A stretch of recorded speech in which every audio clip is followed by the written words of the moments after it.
The high point of Manchester United's season so far has been the announcement of the opening of their new first-team training facility.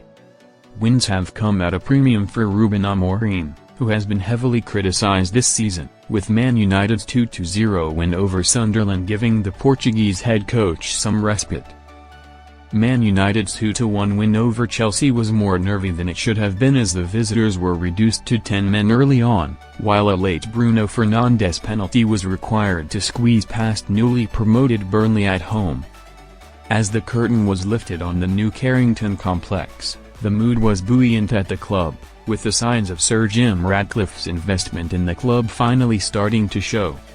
Embed from Getty Images. Manchester United's youth team axed from £50 million complex. While it was a high point for the first team, it spelt disaster for the youth setup at Man United, with both the under-21 and under-18 teams being left without a home. Laurie Whitwell of The Athletic has reported that both teams, who used to be housed alongside the first team, have now been moved to temporary accommodation. Whitwell wrote, "The under-21s and U18s are said to be housed in temporary cabins in the players' car park as no plans were made for their inclusion in the revamped complex." In the old setup, those two age group teams had their own ground floor dressing room, close to the first teams.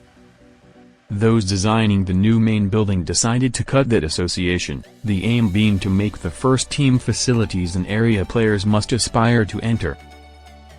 Manchester United Academy continue success despite training ground upheaval.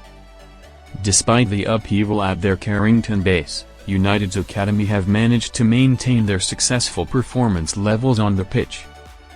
Whitwell added, "The situation has not hampered their results, with the U21s, led by Travis Binion, and U18s, coached by Darren Fletcher, sitting at the top of their divisions, having won 11 of their 12 combined league games so far."